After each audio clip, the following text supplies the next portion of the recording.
Naturalmente, essa discussão aí sobre renormalização vai ser uma discussão completamente sintética, né? Ela não vai ser aprofundada nem nada, tem milhões de detalhes, de nuances, de problemas, de questões a serem resolvidas dentro da renormalização. Então, o que essa aula pretende é dar uma ideia, né, do que é a renormalização, porque a renormalização é uma coisa decisiva, né? Importantíssima, não só para a cromodinâmica, como para o modelo padrão também. É graças ao fato do modelo padrão ser uma teoria renormalizável que ele hoje é levado a sério, né? Vamos dizer assim. Então, vamos saber mais ou menos o que significa essa história de renormalização, né, em termos muito gerais e, como eu disse, faltando bastante detalhes, etc. e tal, né? Então, o que a gente viu, né, nas aulas passadas, né, essencialmente, a gente estava falando da QCD, né, só para pegar mais ou menos o fluxo do curso. Então, a gente montou uma lagrangiana para QCD, uma lagrangiana clássica, vamos dizer, entre aspas, né, que não é tão clássico assim, envolve férmions, né? A gente montou uma lagrangiana clássica para QCD e a gente procurou quantizar, né, essa teoria usando formulação de integral funcional, e daí a gente viu a necessidade de adicionar mais termos a essa lagrangiana para dar conta do problema da simetria de calibre, né? Então, nesses termos a mais veio um termo de fixação de calibre, um termo de fantasma, né, essencialmente. A gente não chegou a discutir questões como, por exemplo, a simetria dessa lagrangiana, né, desde o ponto de vista quântico, né, mas a gente poderia ter mencionado simetrias residuais que existem mesmo depois da fixação de calibre, que é a chamada simetria BRST, que é uma simetria importantíssima também, né, que está por trás de uma série de técnicas que foram inventadas para tratar da própria renormalização, né? Mas não vamos abordar esse tema, né?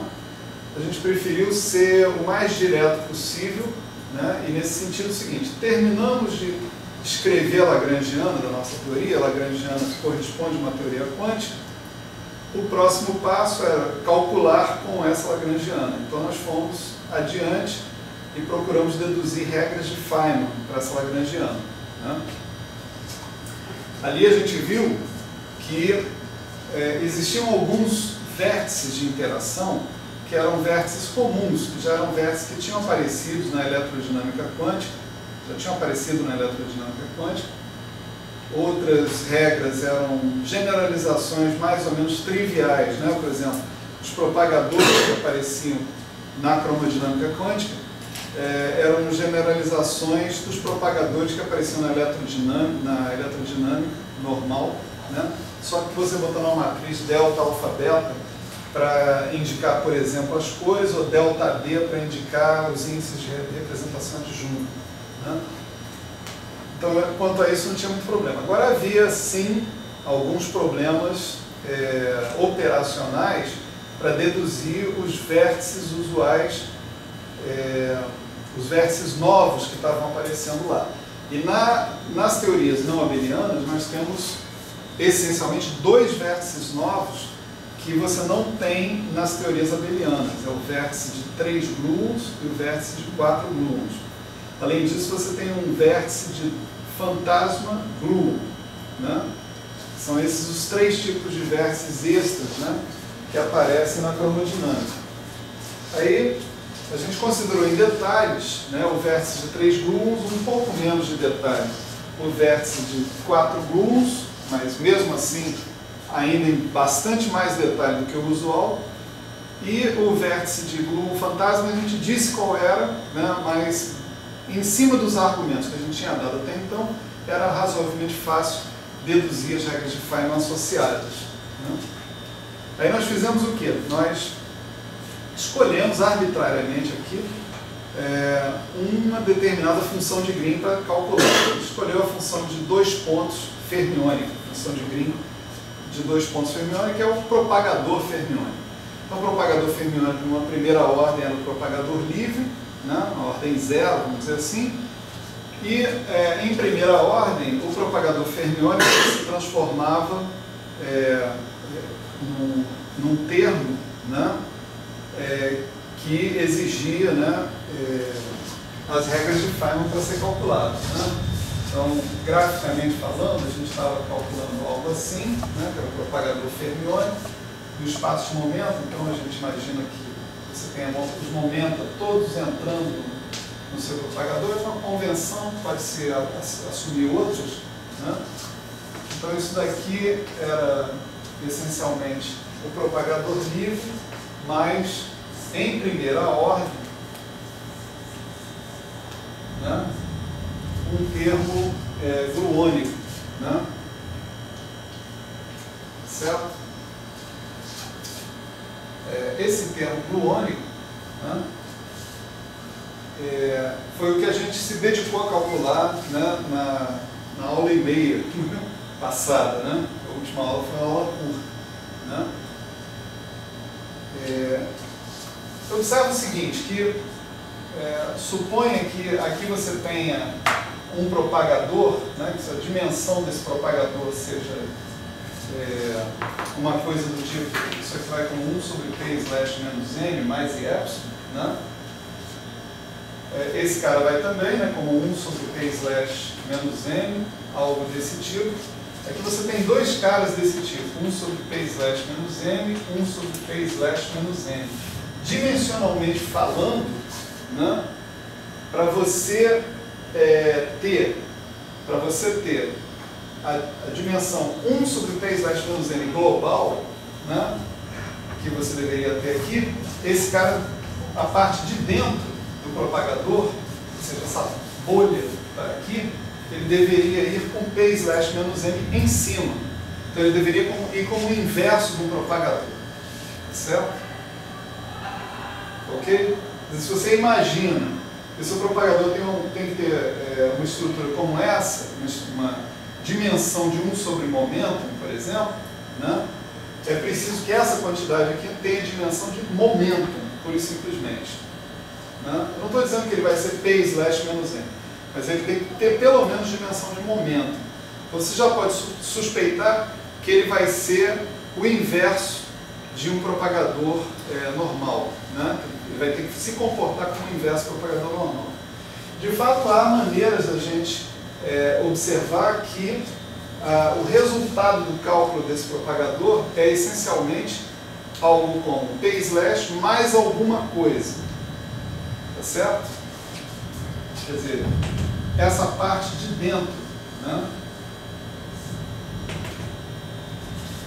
que a gente está calculando, isso aqui significa que não tem os propagadores de fora, né, a parte de dentro que a gente está calculando. Isso daqui é aproximadamente, né, algo como uma certa constante, vamos colocar essa constante como sendo A, P/ mais B vezes N. Né? Esse tanto A quanto B, né,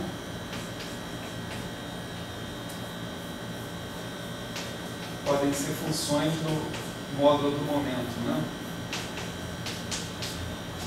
Certo? Isso são considerações praticamente cinemáticas, né? Independente de você fazer a conta ou não. Mas essa é a estrutura geral que você espera obter para esse objeto que está aí. Né?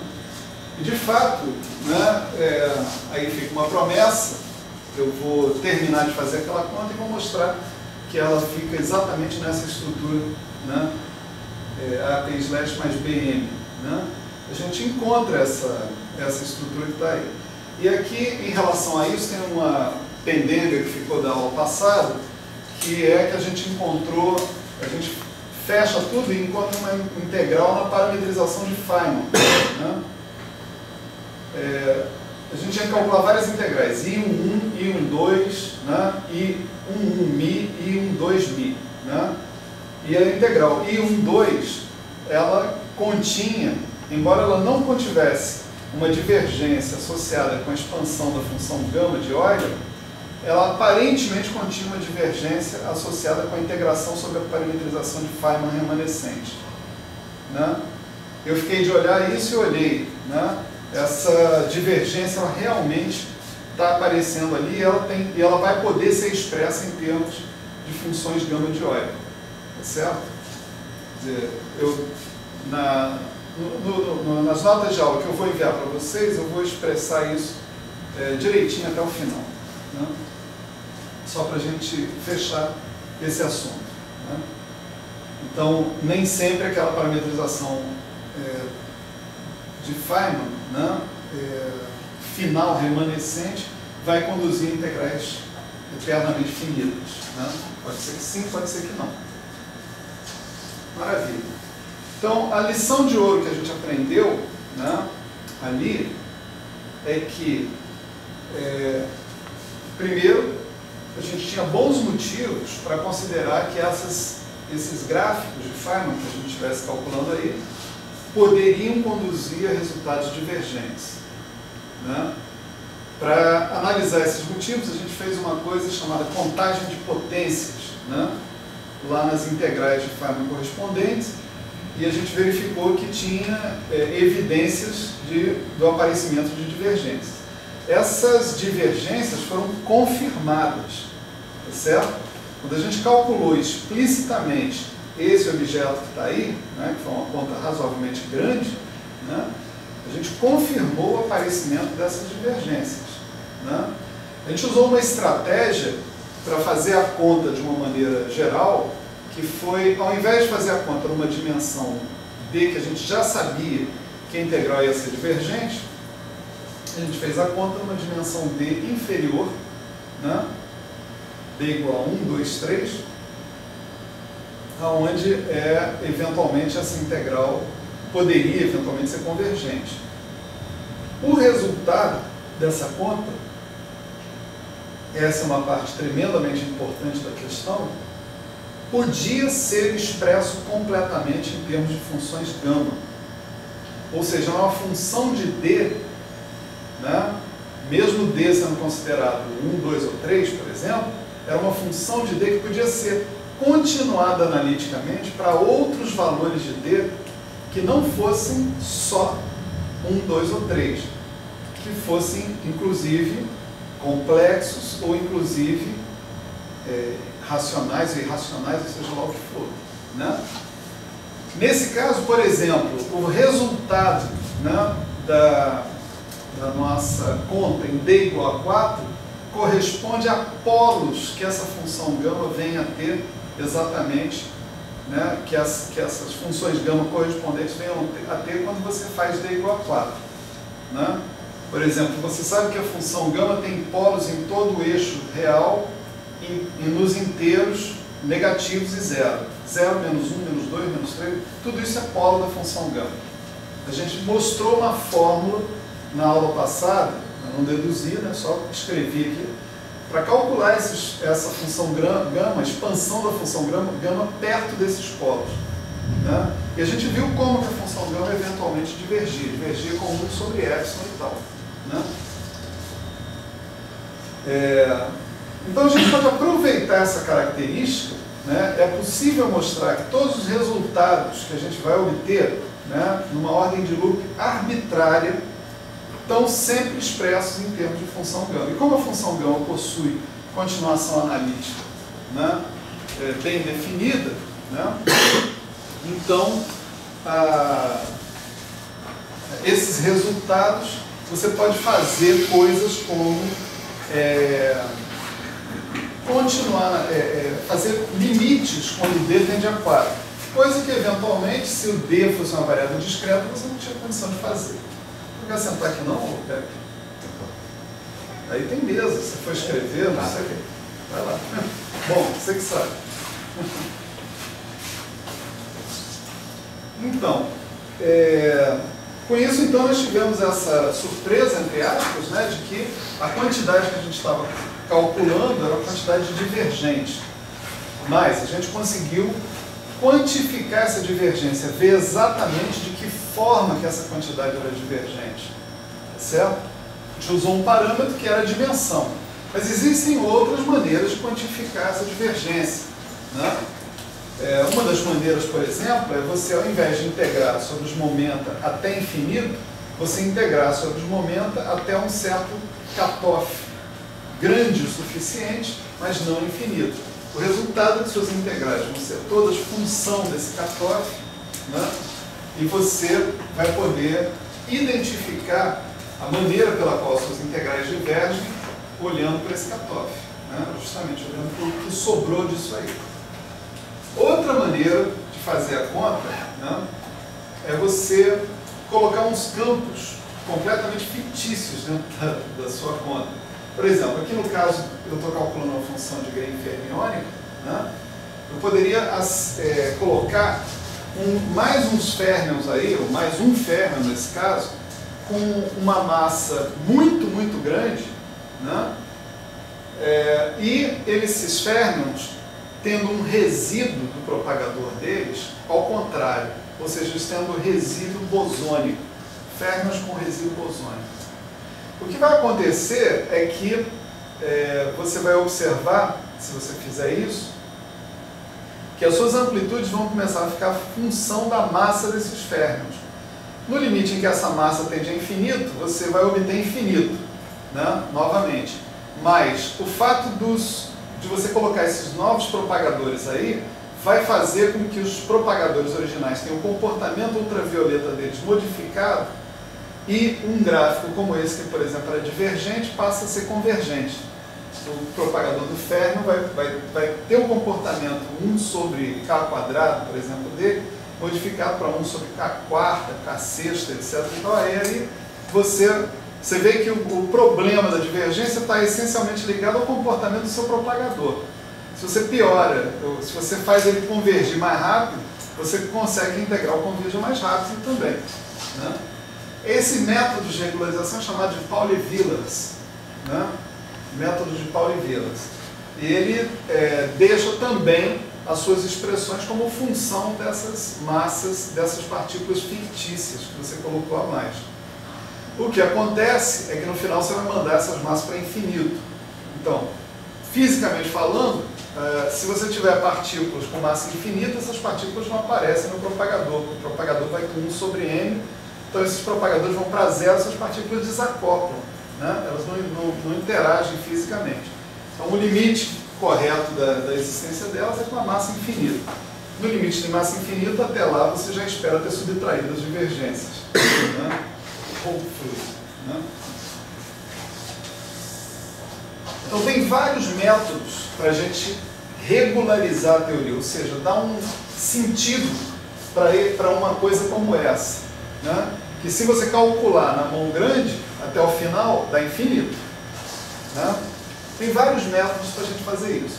Cada um desses métodos é chamado de regularização. A gente viu um deles que é a chamada regularização dimensional, né? No caso da regularização dimensional, né, a gente tem algumas vantagens sobre o método de regularização dimensional que o consagraram historicamente, né? A regularização dimensional não altera simetria nenhuma que você tem dentro do seu lagrangiano, né? Você considera o seu lagrangiano em D dimensões, né?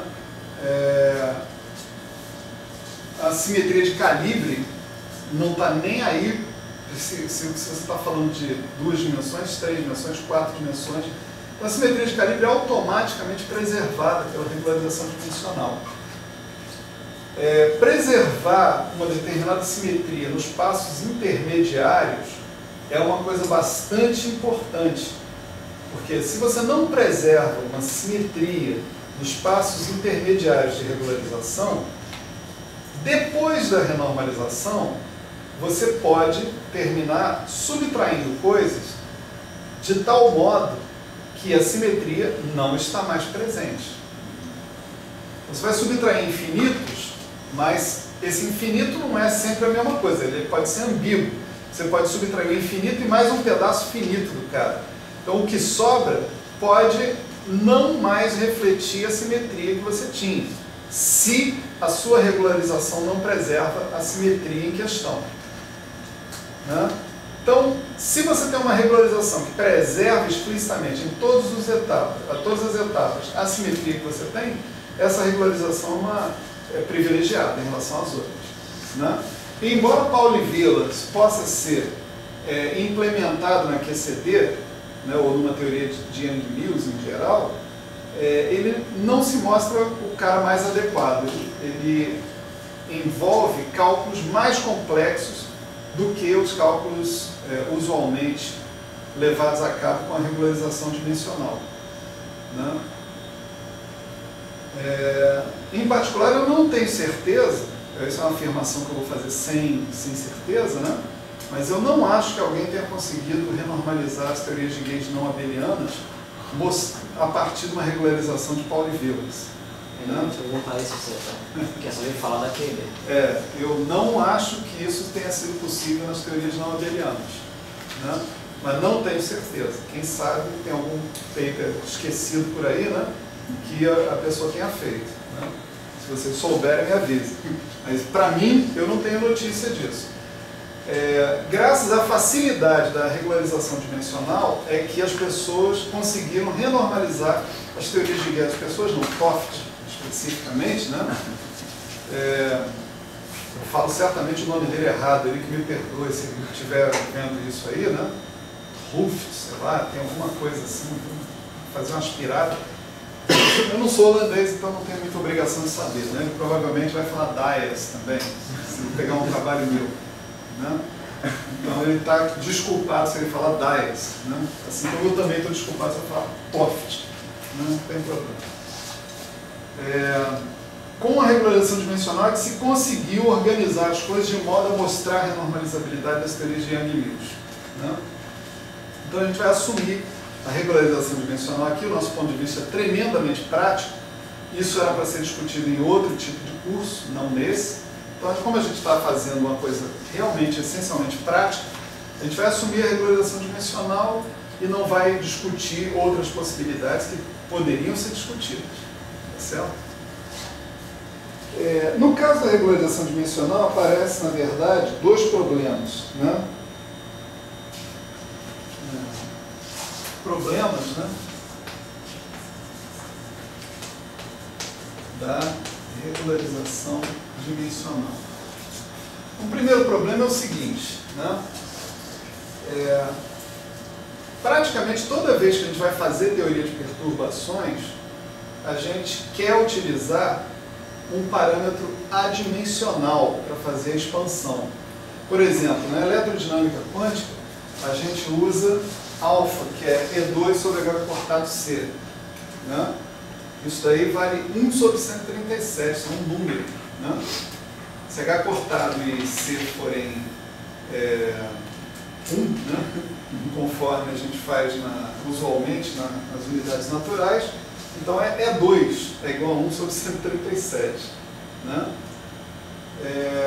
Então isso é um bom parâmetro de expansão, que você olha para ele logo direto e fala, isso aí é 1 centésimo, né? 1 centésimo ao quadrado é 1 sobre 10.000, 1 centésimo ao cubo é 1 sobre 1 milhão, né? Sei lá. Né? Então a coisa vai bem por aí, não tem erro. Né?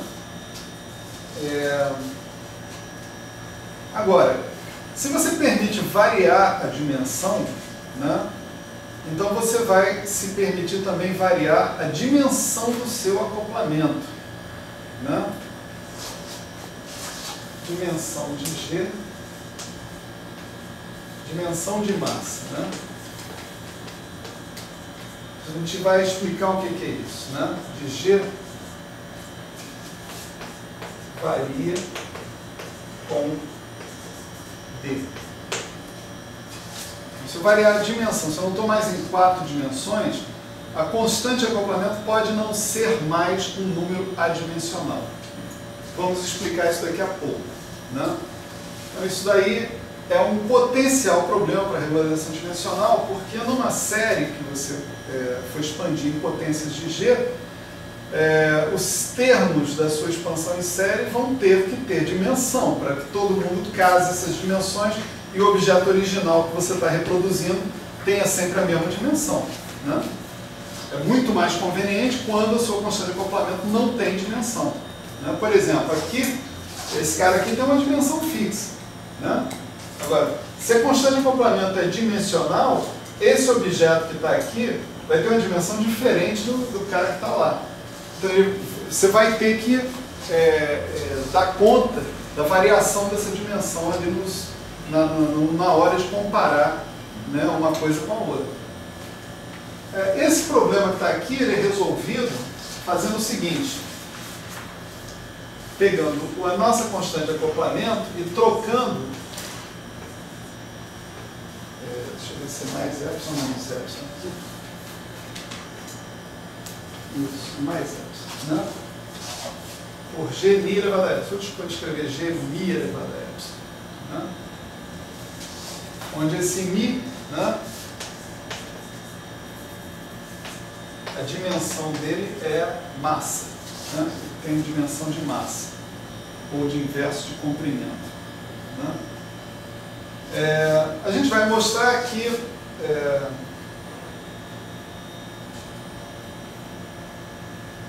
bom, esse epsilon aqui, ele acho que vai ter que ser sobre 2, desculpe. A gente definiu o D como 4 mais epsilon. Né? Certo? É uma reparametrização do D. Né?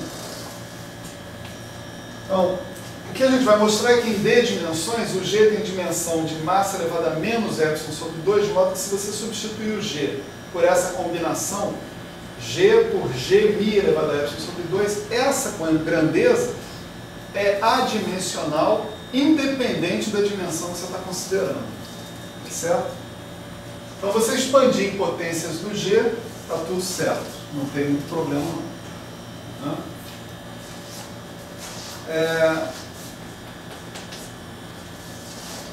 Quer dizer, esse cara aqui vai compensar a variação da dimensão de massa do G, à medida que você varia a dimensão dele. Né? O segundo problema é um problema mais sério. Né? Diz respeito à matriz gama 5, que em 4 dimensões ela é I, gama 0, gama 1, gama 2, gama 3. Né? A matriz gama 5 ela é montada, né, para que gama 5 ao quadrado seja 1, para que gama 5 seja hermitiana e principalmente para que ela anticomute com qualquer uma outra das matrizes gama. Né?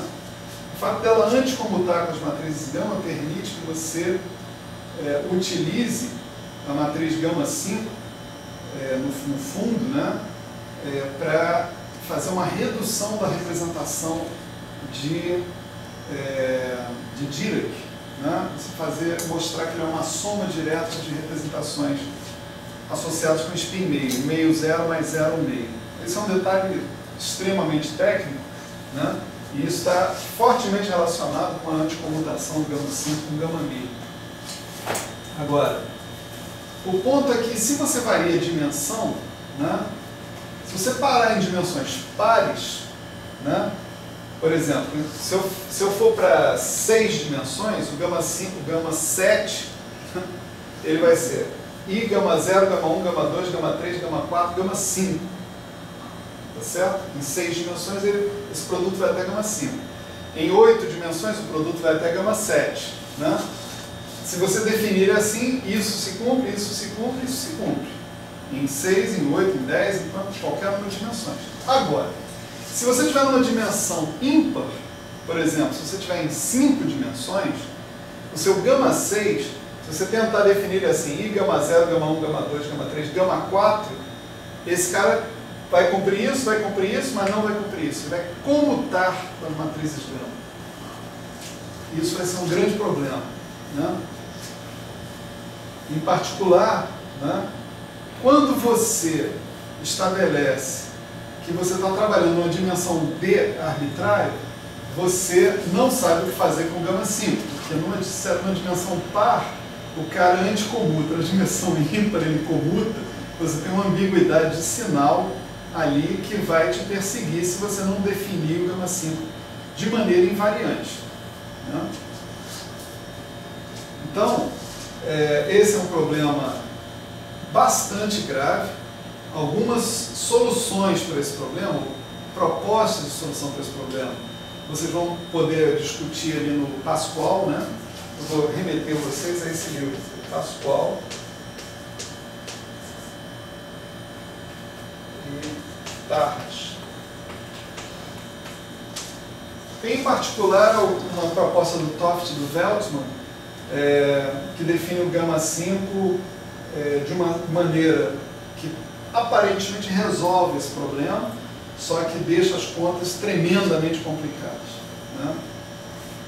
E tem outras tentativas que estão por aí, mas não é o nosso caso a gente colocar aqui. Aqui eu só coloco o problema e eu deixo a solução à disposição de vocês aí, para vocês procurarem depois. Tá certo? Então vamos analisar essa questão que está aqui, ó, né? A questão da dimensão de massa do G. O que é isso? O que é dimensão de massa? Né?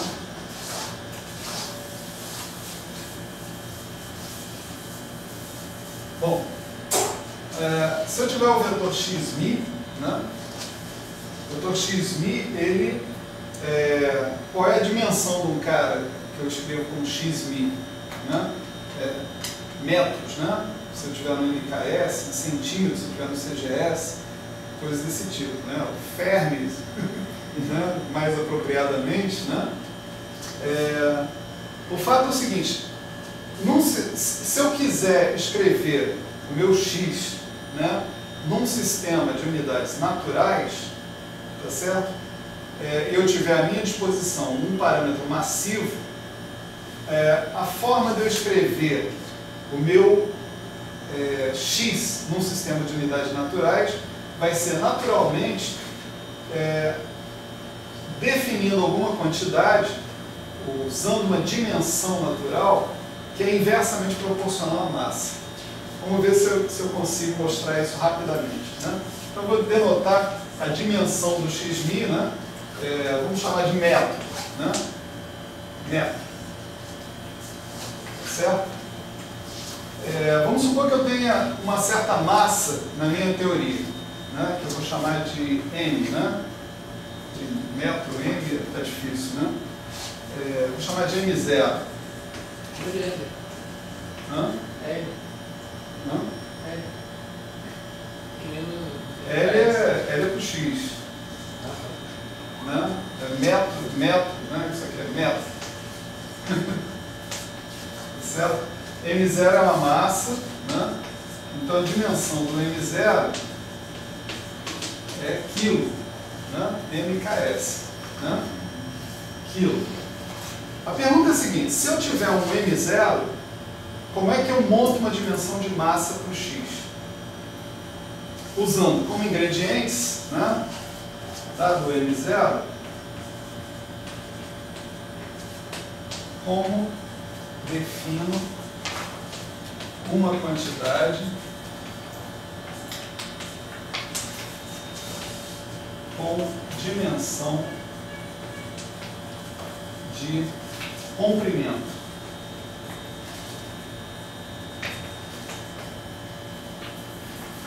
Usando H cortado e C. Certo? H cortado e C estão na minha mão. São quantidades fixas, constantes, fundamentais da natureza. Tá certo? Então eu quero fazer o seguinte: na minha teoria eu tenho um M0, eu quero saber como é que combinação eu uso de M0, H cortado e C para obter um comprimento. Né? Então vamos analisar isso.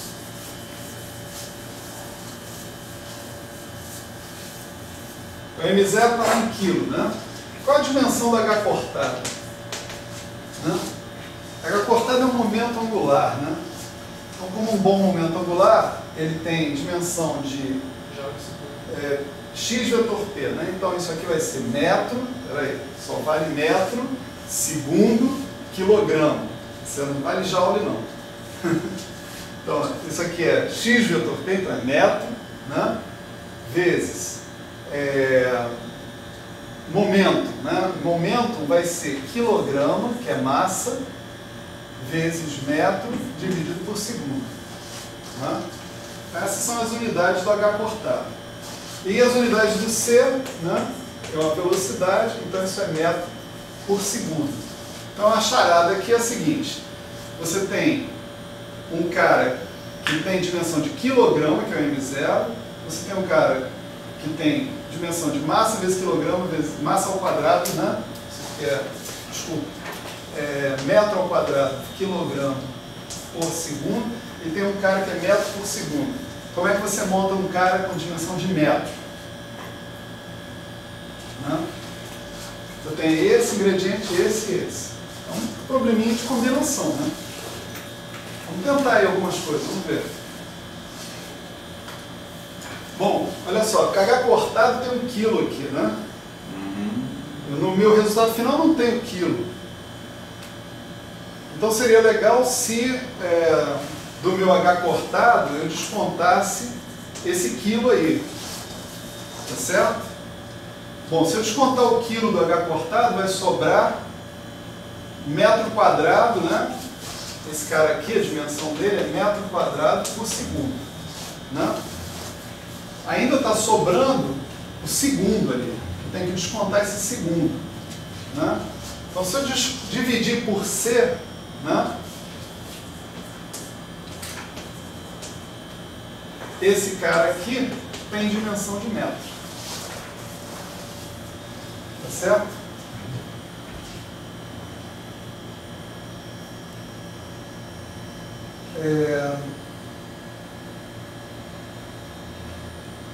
Mais um pouquinho de trabalho e você se convence que não tem outra solução. Não. Essa é a única solução para essa questão que a gente se colocou. Né? Então, se você quiser montar uma coisa com dimensão de posição a partir de uma coisa com dimensão de massa, né?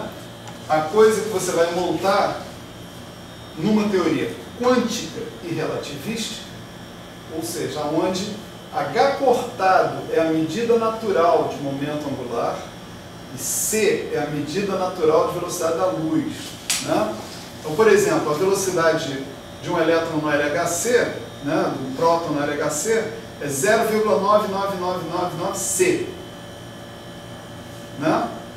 Quando ele é injetado lá no anel de colisão, vamos supor que ele não esteja a 0,99c, ele esteja aí a 0,5c, né? Mas certamente é melhor falar 0,5c, 0,999c do que falar 300 mil km por segundo dividido por 2, ou coisa desse tipo. Então você compara todas as suas velocidades com c, né? Então a maneira de você levar isso em consideração de uma forma mais automática é dizer o seguinte: a velocidade do meu próton no meu anel de colisão não é 0,999c, é 0,999. Tá certo? O c está implícito dentro dessa história. A mesma coisa a gente vai fazer com o momento angular. Quando a gente encontrar um momento angular, né, dando sopa dentro da nossa teoria, a gente vai comparar esse momento angular com H cortado. Quantos H cortado tem dentro desse momento angular? Ah, tem 2. É 1 meio de H cortado. Se é um elétron, tem spin no meio, né? É 1 meio de H cortado. Né? 3 meios de H cortado. Então, assim, aí, todos os momentos angulares aí em diante, eu vou usar a mesma regra que eu usei para a velocidade. Eu vou dizer, o momento angular é 1 meio, o spin do elétron é 1 meio. Não é 1 meio, é 1 meio de H cortado. Certo? Porque ele é um momento angular. Né?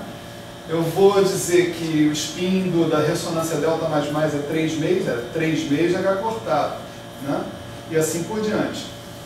Então, quando eu falo que um momento angular é um certo número, eu estou implicitamente dizendo que a medida que eu estou tomando de momento angular é H cortado. Esse é o meu 1. Né? Quando eu digo que alguma coisa é 0,9, uma certa velocidade 0,9, é 0,9c. A medida que eu estou tomando de velocidade é c. A unidade de velocidade é c. 1c, 2c, 3c. Bom, isso não dá, né? Por causa da relatividade. Né? 0,5c é chato isso, só para trás. Né? Então, quando a gente faz isso, quando a gente usa esse tipo de coisa, a gente está usando o que você chama de unidades naturais. Tá certo? Unidades naturais. E nas unidades naturais, se eu agora disser que tudo que eu meço de momento angular está em unidades de h cortada, tudo que eu meço de c está em unidades tudo que eu meço de velocidade está em unidades de c, então se eu tiver um momento angular 1h cortado e uma velocidade 1c, tá certo? Eu nem escrevo 1, pura e simplesmente. Né? Então, o que eu chamo de unidades naturais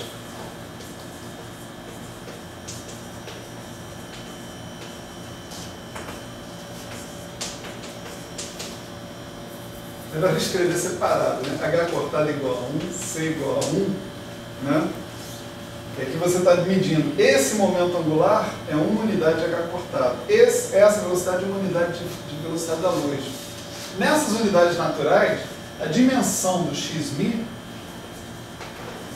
é 1 sobre a dimensão do m0. Tá certo? É exatamente isso o que quer dizer quando a gente diz que a gente tem uma dimensão de comprimento sendo o inverso de uma dimensão de massa. Se eu padronizar essa massa, chamar isso aqui de m, né, eu vou dizer 1 sobre m. Né, ou ainda m é menos 1. Se eu arrumar um padrão para a massa também, não sei se é quilo, né, talvez o padrão seja a massa do próton, né, ou sei lá, a massa do elétron, né, que é o troço mais leve que eu consigo medir, né? Direto também, botar na balança, né? Tá certo? Então m é menos 1. Então a dimensão de qualquer quantidade espacial, né, com dimensão de comprimento, em unidades naturais é massa elevada a menos 1. Tá certo? Essa aula aqui eu queria saber quantos de vocês já tiveram essa aula. Essa aula de unidades aqui. Beleza, é um cara de sorte. Eu nunca tive. Né? Tive que inventar essa aula, porque ninguém nunca me deu essa aula. Nem eu vi nos livros. Nos livros é uma frase, né? Pura e simplesmente. Uma frase. A gente fazendo H cortado igual a C, o que significa isso?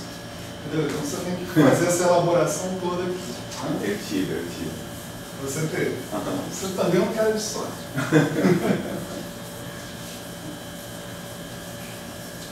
Beleza. Então agora vamos pensar o seguinte, né? A ação, né? Qual é a dimensão da ação? Uma dica, né, para a gente lembrar sempre a dimensão de uma ação é o seguinte, é que lá na formulação de Feynman, o que aparece é assim, IS sobre H cortado, tá certo? Portanto, a ação tem dimensão de momento angular. Como um bom objeto com dimensão de momento angular, ele é medido em unidades de H cortado, a ação. Então, eu posso dizer, né, dentro dessa filosofia, que eu desconto unidades de momento angular e desconto unidades de velocidade da luz, que a dimensão da ação é m elevado a 0. Tá certo?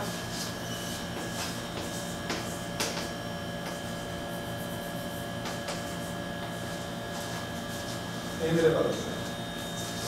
Vou manter sempre o m, independente do negócio ser 0, vou escrever 1 não, porque aí a gente fica bem claro o que a gente está falando. Né? É claro que a gente pode pegar, por exemplo, a ação de uma partícula livre. Né? A ação é sempre, né, integral da Lagrangiana vezes o dt. Né? Lagrangiano tem dimensão de energia, que é a diferença de energia cinética para energia potencial. E ter a dimensão de tempo, energia vezes tempo, se você fizer aquela conta, dá exatamente a dimensão de momento angular. Então tem um jeito de chegar lá sem fazer isso aqui. Mas isso aqui é mais rápido, né? Vamos dizer assim. Se você lembrar da integral funcional, você instantaneamente percebe. A ação tem que ter dimensão de H cortada. Né? Então esse aqui é o nosso critério de ouro, né? Para descobrir a dimensão das coisas. A ação tem que ter dimensão de massa elevada a 0. Tá certo? Então, próximas perguntas são as seguintes. Qual é a dimensão do campo do quark? Qual é a dimensão do campo do Bloom? E qual a dimensão da constante de acoplamento forte? Tá certo? Primeira pergunta é: qual a dimensão de uma derivada? Né? Isso a gente também precisa saber. Qual a dimensão do d dx mi? Né? Toda vez que eu aplico uma derivada numa função de x, né, eu perco uma potência de x na minha derivada. Eu desconto uma potência de x. Então ela age, né, como se ela estivesse multiplicando por uma potência de massa. Né? Que a dimensão do objeto que eu estou obtendo vai diminuir em termos de comprimento e, portanto, vai aumentar em termos de massa. Comprimento é 1 sobre massa. Né? Então a dimensão do d dx mi, a gente já pode dizer que é m elevado a menos 1. Não é 1, não seria? E m é 1, certo. Essa é a dimensão do x. m é 1. Tá certo? Ela sempre aumenta a dimensão do objeto ao qual ela está sendo aplicada.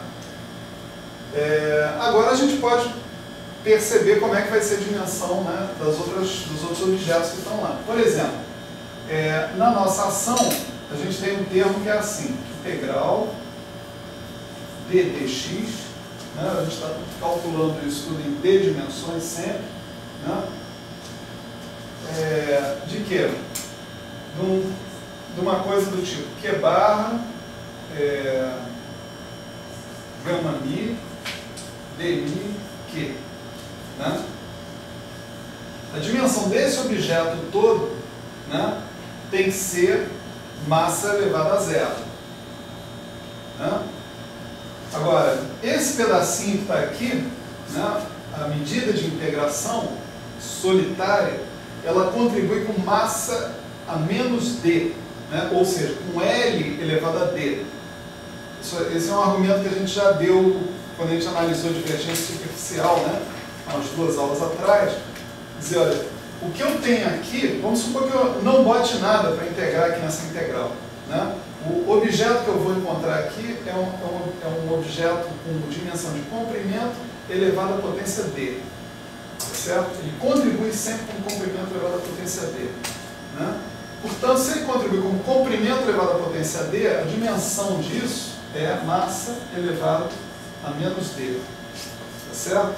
Conclusão: qualquer termo que tenha dentro do lagrangiano tem que contribuir com dimensão de massa elevada a d. Né? Aí é uma conta fácil.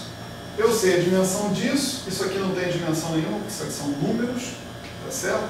Eu sei a dimensão disso, desculpe, eu não sei a dimensão disso, mas eu sei que a dimensão disso é a mesma dimensão que isso, tá certo?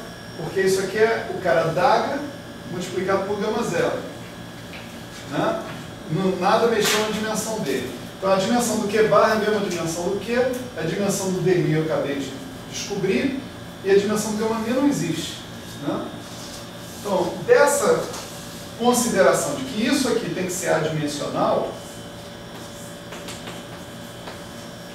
eu consigo tirar a dimensão do Q. Né?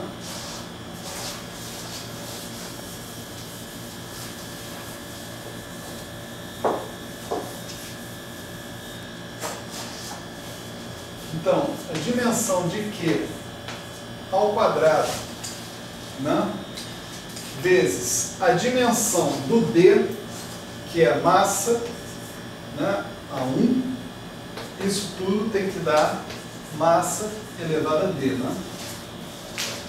Tá certo? Então, a dimensão do campo do quark é massa elevada a D menos 1 sobre 2. Ok? É fácil, né? No princípio não tem mistério. Eu tenho que ser esperto para fazer a próxima, né? Que é encontrar a dimensão dos campos de gluons, né? Por exemplo. Né? Então, os campos de gluons, eles têm um termo, né, que contribui na ação, que é aquele menos 1/4 de F⁻A, F⁻A, né? Então, tem um termo quadrático, né, que contribui essencialmente assim, como dA, dA, né? Sem botar os índices, que os índices não fazem diferença nenhuma nessa análise, né? Isso que é dmi menos dmi, aí você tem isso multiplicado por dmi menos dmi, né? Então, novamente, a dimensão disso tem que ser massa elevada a zero, né? Esse aqui sozinho tem que ser massa elevada a menos d, tá certo? Isso significa que esse cara aqui tem que ser massa elevada a d. Tudo que vem na Lagrangiana tem que ser com massa elevada a d, né? Então, a dimensão do AMI, né, vezes a dimensão de massa ao quadrado, porque eu tenho duas derivadas, vai ter que ser igual a massa elevada a d. Né? Ali também é um quadrado. Ali também é um quadrado. Isso implica que a dimensão do AMI vai ser massa elevada a d menos 2 sobre 2. Tá certo? Pode testar com os outros termos, o termo de 3 gluons, o termo de 4 gluons, e ver que dá certo. Mas tem um probleminha para fazer esse teste, que lá tem o G, e você ainda não sabe a dimensão do G. Aqui, no termo cinético, não tem G. Esse aqui também é o termo cinético do campo do quark, que também não tem G, não tem acoplamento. Então, onde você tira as dimensões dos campos individuais é dos termos cinéticos, porque você não mistura o problema com o problema do acoplamento.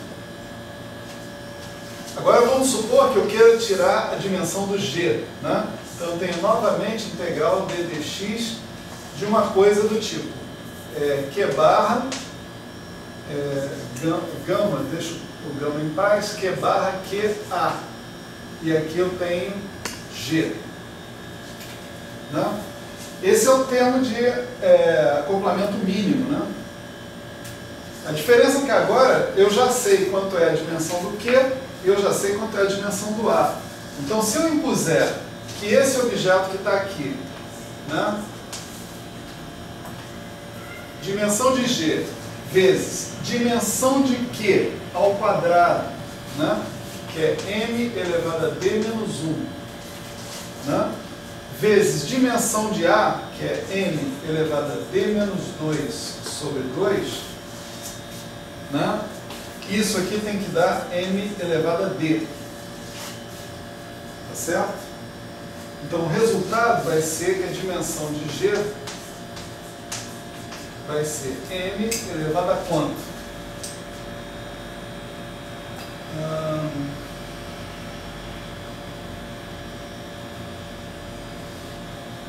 Aqui eu tenho 2D, né? D menos 1. 2D menos 2 sobre 2, mais D menos 2 sobre 2. Tem que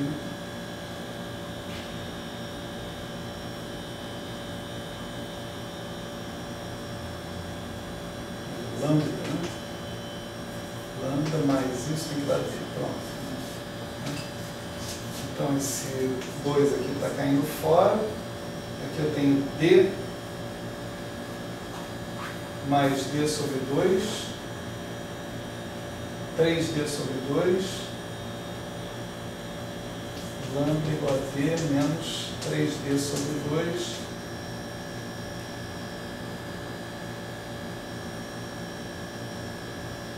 tem algo muito errado aqui, peraí, que merda que eu fiz aqui. O Q é D menos 1 sobre 2. Então, Q barra Q vai dar D menos 1. O A é D menos 2 sobre 2.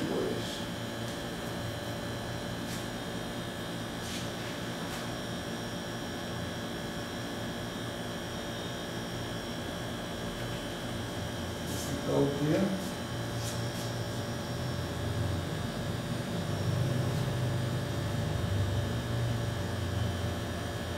Era D menos 1, Carol. Hã? Não. Os dois.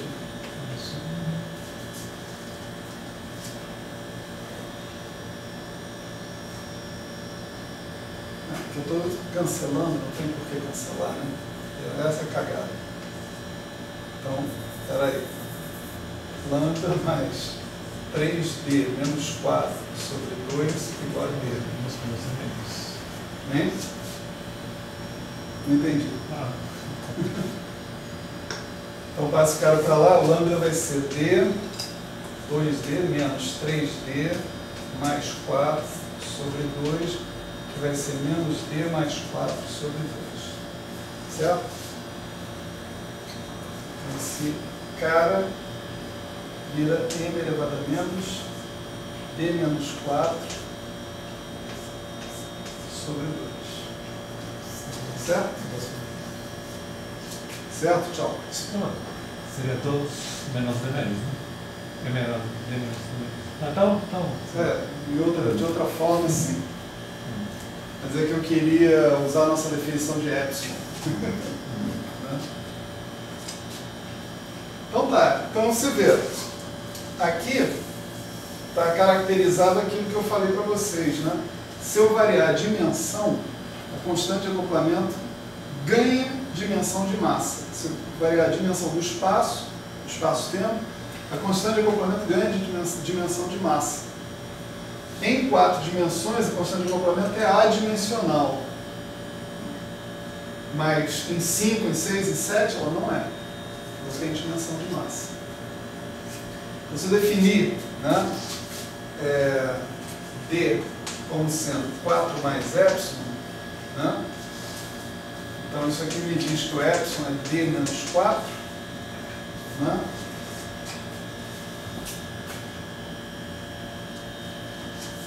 e isso que está aparecendo aqui é exatamente m menos epsilon sobre 2. Certo?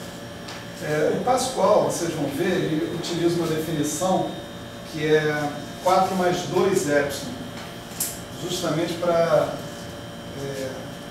evitar um monte de epsilon sobre 2 que aparece na história. Botando 2 epsilon aqui, por exemplo, aqui vai ficar m elevado a menos epsilon, pura e simplesmente. Né? Então, é claro que esse objeto, G, mi elevado a epsilon, né,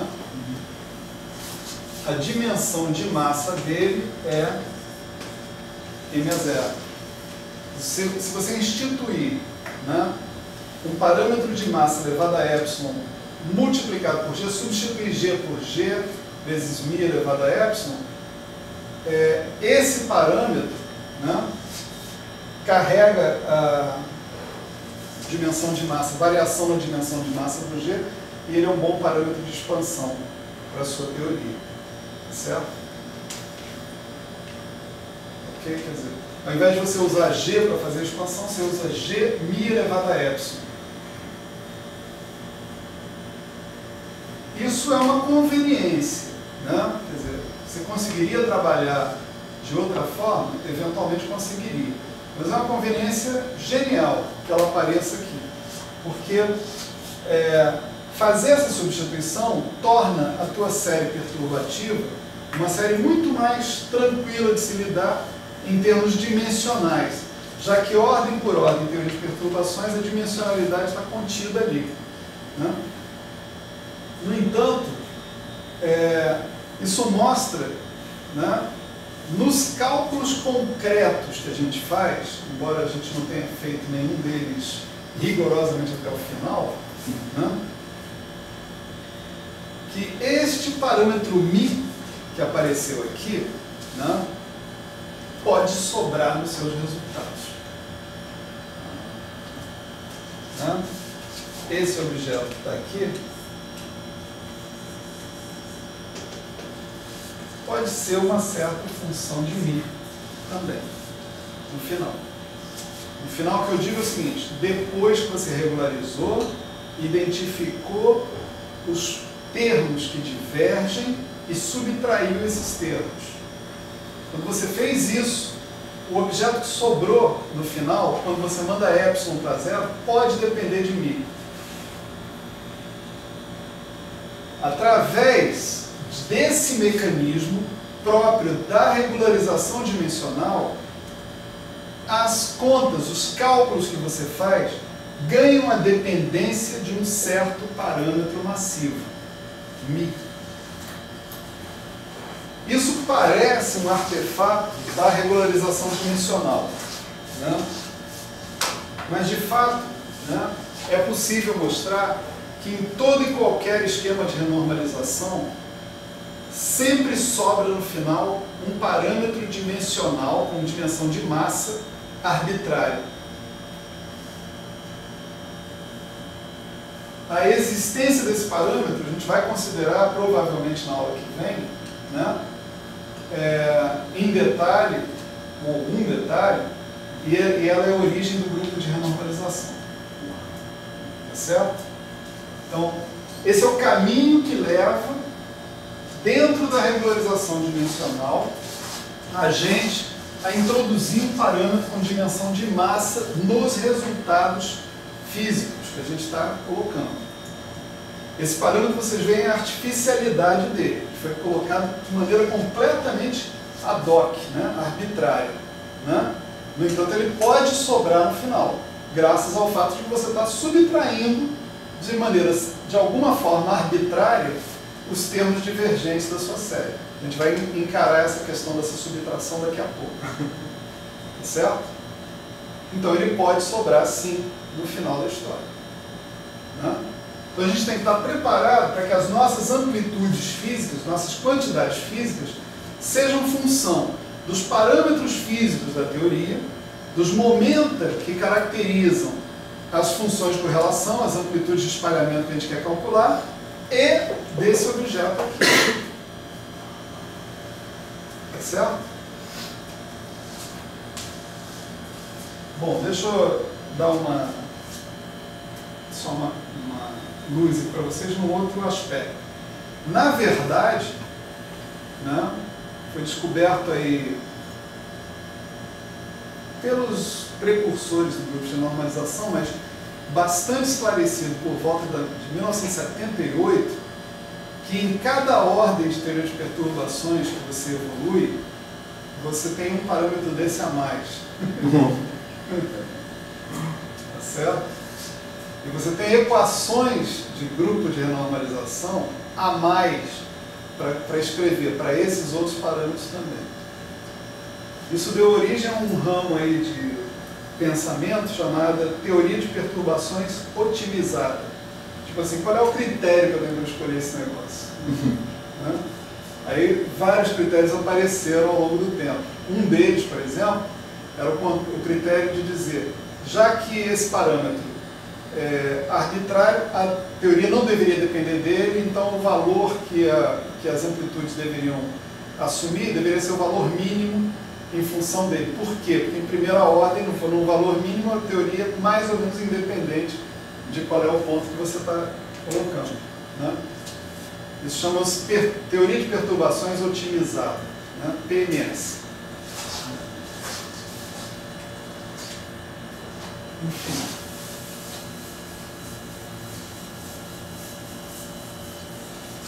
Essa é uma grande questão que está adormecida. Certo? Estou colocando para vocês uma questão de pesquisa mesmo. Né? Ninguém sabe o que fazer com esses parâmetros do grupo de normalização, a rigor. Né? Porque tem, por exemplo, simetria de calibre. Simetria de calibre, ela se fixa, ela se manifesta ordem por ordem de teoria de perturbações. Em cada ordem você tem invariância de calibre. Então está tudo bem. A invariância pelo grupo de normalização, não. Quando você muda de valor do μ, muda de esquema de normalização, a diferença entre um esquema e o outro está na próxima ordem. Isso é completamente diferente. Isso significa que se você não tomar cuidado e controlar essa mudança, você vai ter uma dependência, sim, das suas quantidades físicas nesses objetos. E aí, como é que você fixa essa quantidade? Como é que você fixa esse μ? Né? Todo mundo faz contas do modelo padrão em ordem acima do nível de árvore, ou seja, em um loop, 2 loops, 3 loops, está sujeito a esse problema.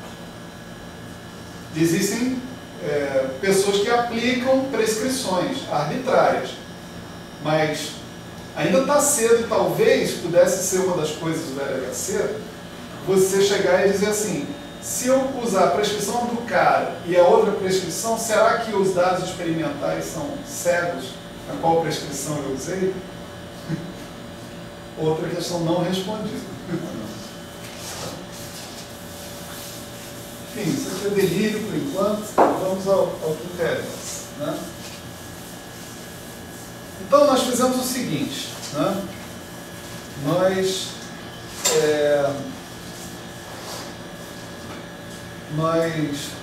pegamos uma função de Green específica, que é o propagador do quark, né? E fizemos um cálculo, né, desse propagador do quark. Descobrimos que ele era divergente, etc. e tal. Antes da gente prosseguir, né, vamos nos perguntar o seguinte: será que existem outras funções de Green como essa, que são divergentes? Né? Qual é o critério? O nosso critério vai ser aquela contagem de potências que a gente fez. A gente pegou o gráfico, verificou quantos momenta tinha em cima do integrando, quantos momenta tinha embaixo, contando cada elemento de integração como ddk, né? Como momento elevado a d, né? E verificou se essa potência dava 0, 1, 2, 3, 4 ou algum valor negativo. Se desse valores negativos, a integral era convergente, superficialmente convergente. Se desse valores positivos, ela era divergente. A gente tinha essas divergências. A boa notícia é que a gente realmente consegue fazer essa análise de uma maneira completamente geral para QCD, né? E chegar à conclusão de que todos os gráficos são divergentes na QCD, todas as funções de Green são divergentes, simplesmente olhando para essa análise feita em termos gerais, que é bastante simples. Tá? Então vamos fazer isso agora, vamos lá. Né? Então nós vamos supor o seguinte: primeiro nós vamos escrever a regra para uma lagrangiana genérica, não é nem da QCD, certo? Então, a lagrangiana genérica, né, a gente tem essa lagrangiana escrita como L0 mais somatória em I de GI LI. GI são as constantes de acoplamento que eu estou deixando de fora explicitamente. LI são polinômios nos campos. Eu não estou supondo nada além de polinomial. Certo? As razões são tremendas para isso, porque as coisas não polinomiais são intratáveis, praticamente. Você não tem... a maior parte dos teoremas que você conhece que tem alguma pretensão de validade não alcançam o caso não polinomial. Então, vamos falar um argumento mais legal. As teorias físicas relevantes, né, que a gente conhece, com exceção da gravitação, né, são todas polinomiais. São as teorias de calibre não abelianas. Né? A gravitação não, a gravitação é o diabo. Né? A gravitação tem um raiz de menos g e tem um escalar de curvatura ali no meio da história. Então isso aí introduz não polinomialidade, né, no seu lagrangiano de interação adoidado. Usualmente na gravitação você faz uma mudança onde você troca a sua métrica pela métrica flat mais uma perturbação da sua métrica flat. E você faz o que você chama de linearização da gravitação. Essa linearização envolve infinitos termos de interação, cada um pior que o outro. Né? E já na primeira ordem você vê que o negócio é não renormalizado. Enfim. Se você quiser, dá para tentar analisar a gravitação desse jeito também, você vai chegar à mesma conclusão. Né? Então tá, a gente tem nos LIs os termos de interação e nós vamos definir algumas coisas aqui. Né? No LI,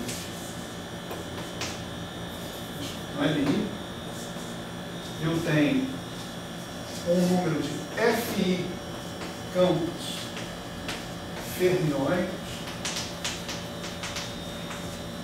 eu tenho um número DI de campos bosônicos, eu tenho um número DI de derivadas,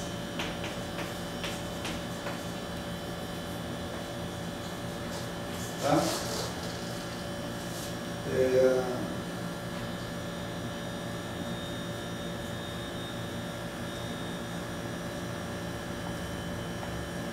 Isso aí, né? Aqui nós vamos voltar para as 4 dimensões, né? Essa análise pode ser feita em D dimensões. Nós vamos voltar para as 4 dimensões, que é o ponto onde a gente está vivenciando, né, o problema, né? Então, as dimensões, né, desses campos fermiônicos em 4 dimensões são m elevado a 3 meios. Esse aqui tem a dimensão do campo bosônico, né? Por exemplo, m, né? E a dimensão das derivadas, né? Também é m elevado a 1. Né? Com isso, né, você tira automaticamente a dimensão das constantes de acoplamento que tem que aparecer nessa expansão. Veja, eu fixei a dimensão do espaço-tempo, é 4, tá certo? Se a dimensão do espaço-tempo é 4, então aqui a dimensão dos campos fermiônicos é 3 meios, a Guami é 1 e da derivada é 1. Né? A derivada seria 1 em D dimensões, de qualquer forma. Né? Mas, de acordo com a potência do monômio que eu colocar aqui, a dimensão dessa constante vai ter que variar, porque a dimensão disso tudo aqui tem que ser m elevado a 4. Tá certo? Então, a dimensão de cada constante de acoplamento vai ser m elevado a 4 menos di, onde esse di, né, é 3 meios de FI mais DI mais DI. Está claro isso? O que mede DI? Mede a dimensão total do monômio que eu coloquei ali. Né? Eu tenho FI campos fermiônicos, cada um com dimensão 3 meios.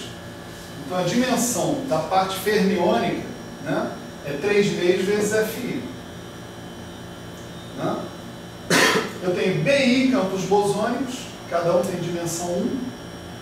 E eu tenho DI derivadas, também cada um com dimensão 1. Então a dimensão total do monômio é isso que está aqui. Para eu obter 4 na dimensão total, né, GI vezes a dimensão do LI tem que dar 4. Então a dimensão da constante de acoplamento é 4 menos DI. Certo?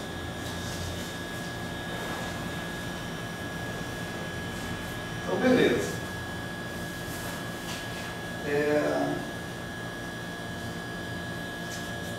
Vamos então pensar no seguinte, no grau superficial de divergência,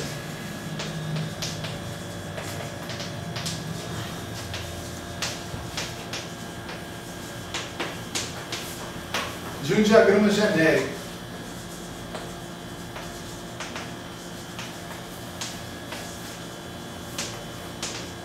Diagrama genérico dessa teoria aí, que pensa a lagrangiana de interação generalizada aí, né? Então, nesse diagrama, né, esse diagrama genérico,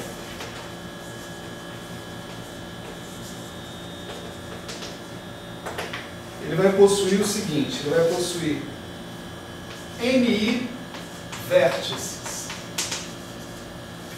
Tá? Então, cada vértice, né, está associado com um daqueles LI que estão ali. Por exemplo, né, o nosso diagrama que a gente mexeu com ele, né, ele possui 2 vértices. Né?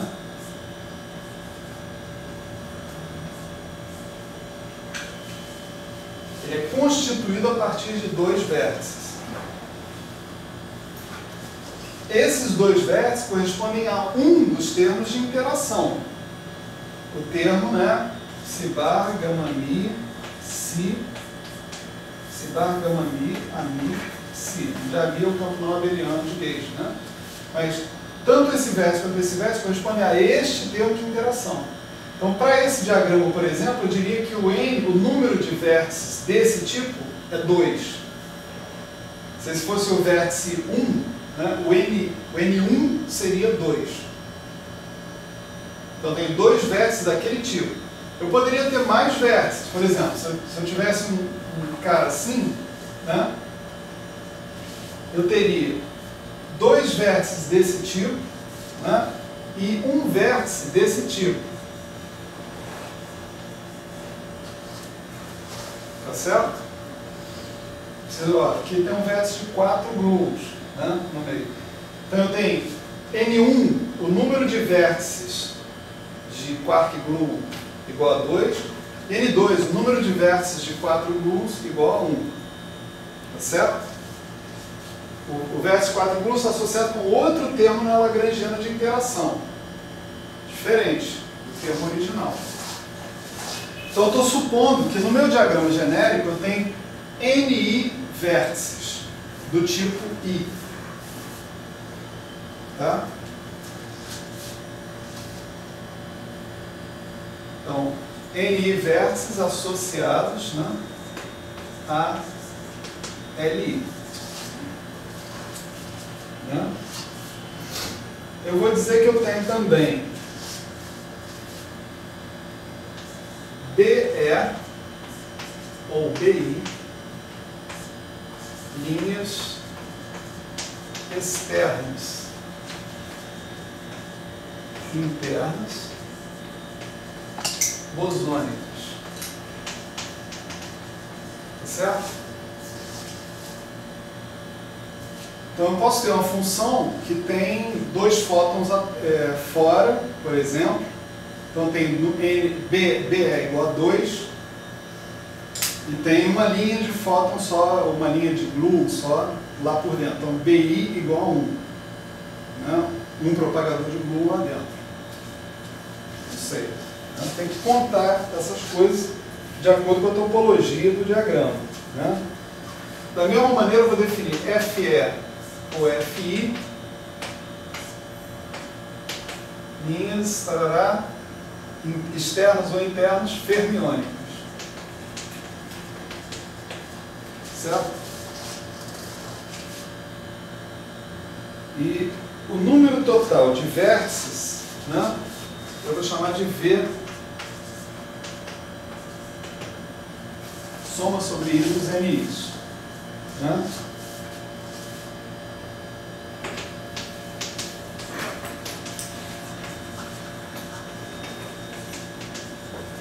Certo? Agora está na hora da gente relacionar essas quantidades.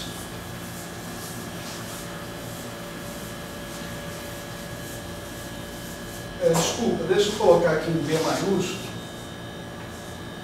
e aqui um F maiúsculo, porque eu acabei de me tocar que eu defini FI minúsculo e BI minúsculo como número de campos fermiônicos e número de campos bosônicos. Senão a gente vai se confundir. Então, o F maiúsculo e o B maiúsculo falam do número de linhas no diagrama. O número de campos no lagrangiano é FI e BI. Né? Certo? Tem o DI também, claro. Então, olha só. Eu começo a fazer a relação percebendo o seguinte. O número total de pernas bosônicas disponíveis nos vértices é dado por isso aqui, somatório sobre NI, sobre I, de NI, BI. Vocês concordam? Por exemplo, se eu tiver um vértice de 4 gluons, um vértice de 3 gluons, o número total de pernas, né, vai ser 1 vezes 4 mais 1 vezes 3. Se eu tiver 2 vértices no diagrama de 4 gluons e 1 de 3 gluons, 2 vezes 4 mais 1 vezes 3. Isso vai contar o número de pernas disponíveis bosônicas, por exemplo, num dado diagrama, né? Essas pernas, nenhuma delas pode ficar de fora, né? Que pena, né? Nenhuma delas pode ficar de fora. Todas elas têm que estar pareadas ou com caras externos ou com propagadores internos. Só que o propagador interno, ele leva duas dessas pernas para ele ser definido como um cara interno. Ele leva 2 dessas pernas. Pode levar, por exemplo, essa e essa, né? Ou pode levar essa e essa, ou pode levar essa com essa do próprio vértice. Mas em todos esses casos ele é uma perna interna, né?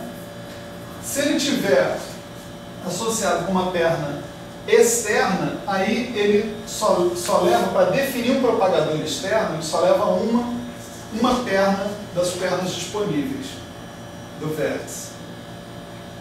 Então isso daqui é igual a 2 vezes o número de linhas bosônicas internas mais o número de linhas bosônicas externas. Cada linha bosônica externa pega uma perna no gráfico. Cada linha bosônica interna pega 2 pernas do gráfico. Então, se eu for contar o número de pernas, eu posso contar 5 ou posso contar 5, através do número de linhas internas e externas do gráfico. Certo? Esse raciocínio vale igualzinho para o número de pernas fermiônicas.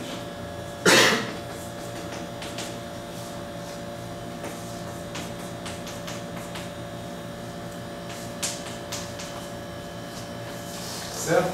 Primeira uma coisa, vale para o número de pernas fermiônicas. Então, agora sim, a gente pode começar a contar o grau superficial de divergência. Né? Vamos chamar esse grau superficial de divergência de D.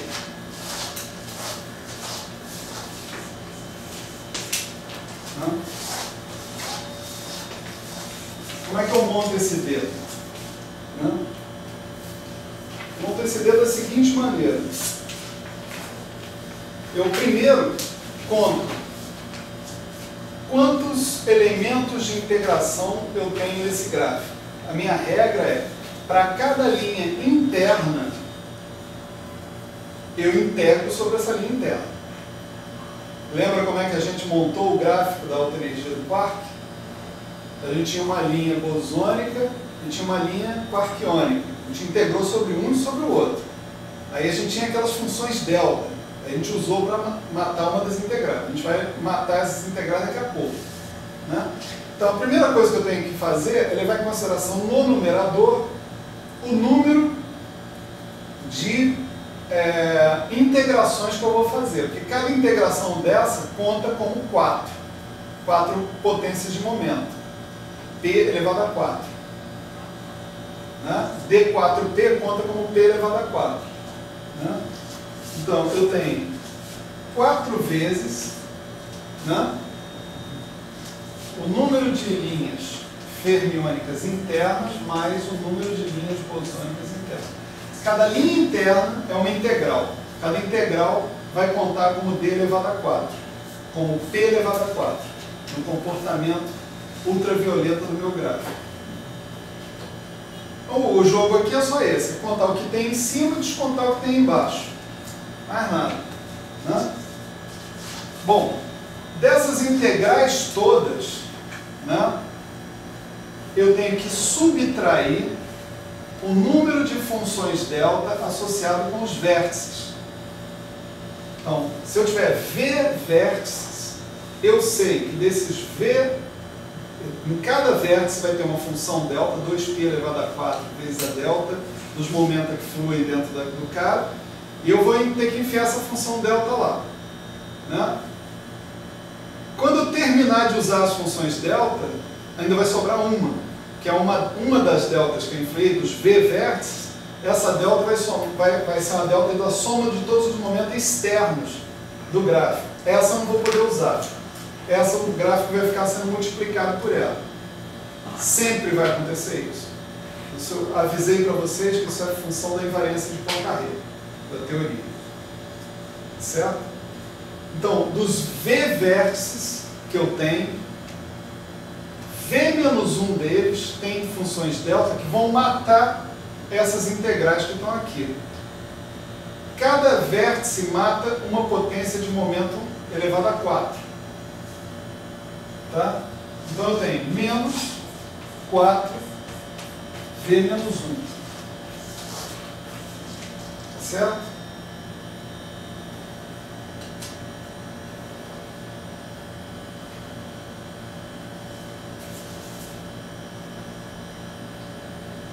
Então, acabei com o numerador, tá certo? O numerador é constituído pelas integrais descontadas as deltas que eu tinha lá. Agora vem os denominadores. Nos denominadores tem os propagadores bosônicos e tem os propagadores fermiônicos. Tem um propagador para cada linha interna bosônica, para cada linha interna fermiônica. Né? Então, eu tenho que descontar Fi, que é o número de linhas internas fermiônicas. Cada linha interna desse tipo, né, conta como uma potência de momento. Uma só. Porque o propagador fermiônico é sempre 1 sobre P slash menos M. Não interessa se você colocar com P slash mais M sobre P2 menos M2, continua sendo P sobre P2, que é 1 sobre P, do mesmo jeito. Né? Então, cada propagador fermiônico, você desconta só uma potência de momento. Cada propagador bosônico, lembra, por exemplo, lá do propagador do Bloom, né? Ele era Kmi igual sobre K4, ou eta mini sobre K2, ele é 1 sobre K2. Então, cada propagador bosônico desconta duas potências de momento. Tá certo? Na contagem total que a gente está colocando. Mas ainda falta uma coisinha, faltam as derivadas. Tá certo? As derivadas, elas contam na parte de cima, no numerador. E cada derivada no espaço de momento vai virar um momento. Né? Então eu tenho que ver quantas derivadas eu tenho em cada vértice desse, quantos vértices de cada tipo eu tenho e somar essas derivadas correspondentes. Aqui, né? Então, o termo em questão é somatório em I, GNI, errou I. Se eu tiver um vértice de 3 grumos, por exemplo, no vértice de 3 grumos, aparece uma derivada lá no Lagrangiano, né? E a gente viu nas regras de Feynman que essa derivada se torna um momento que tem que entrar lá em cima do gráfico. Se eu tiver 3 vértices de 3 grumos, eu tenho que descontar uma potência 3, né? Para cada derivada. Ok? Bom, agora a gente vai fazer o seguinte, a gente vai eliminar as linhas internas bosônicas e as linhas internas fermiônicas da brincadeira. Certo? Usando essas duas equações aqui. Né?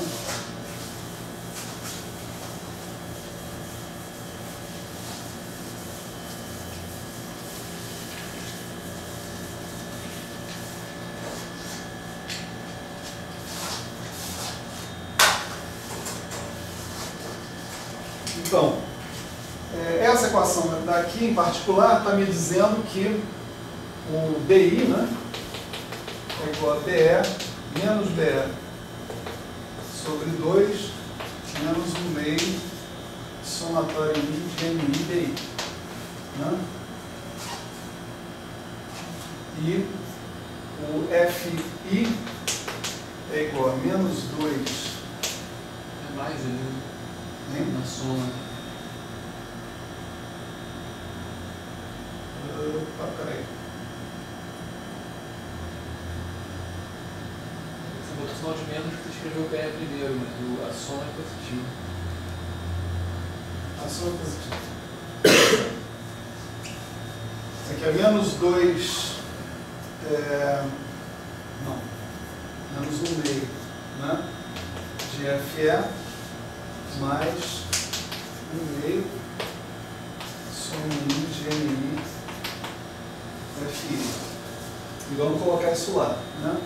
O nosso D vai ser 4 que multiplica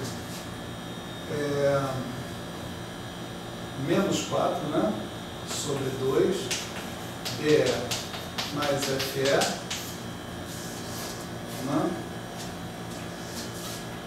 Mais 2 que multiplica somatório em NI de BI mais FI, né? Menos 4 V menos 1 menos. Peraí. Eu devia ter descontado esses caras aqui, né?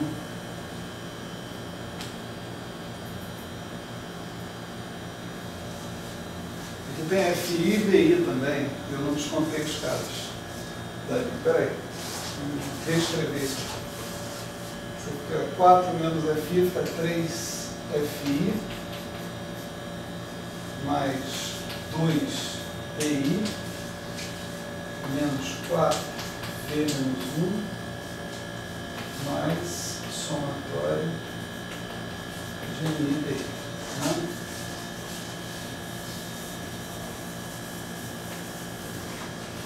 E agora, esse cara vai ficar 3FI, que dá menos 3 meios de FE, mais 2BI, que é mais menos BE, mais 3 meios somatório de NI FI, mais 1 meio somatório de NI menos 4 V menos 1 mais somatório de NI.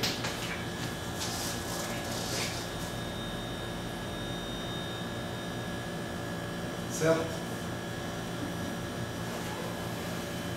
Eu posso colecionar aqui, olha, NI, né? Isso tudo aqui eu posso escrever como somatório I de NI, que multiplica 3 meios de FI mais BI mais DI. Mais 1 meio, né? De BI mais DI.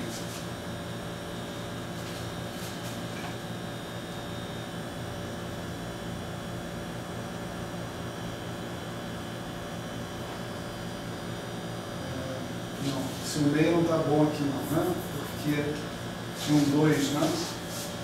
2DI, que multiplicava esse cara daqui, tirava o 2 daqui. Então aqui era só DI mesmo. Esse objeto que está aqui, né, é exatamente a dimensão do vértice. A dimensão do monômio lá, descontado a constante de acoplamento. Isso aqui a gente definiu como DI, né? Certo? A dimensão do lagrangiano desse LI. Né? DI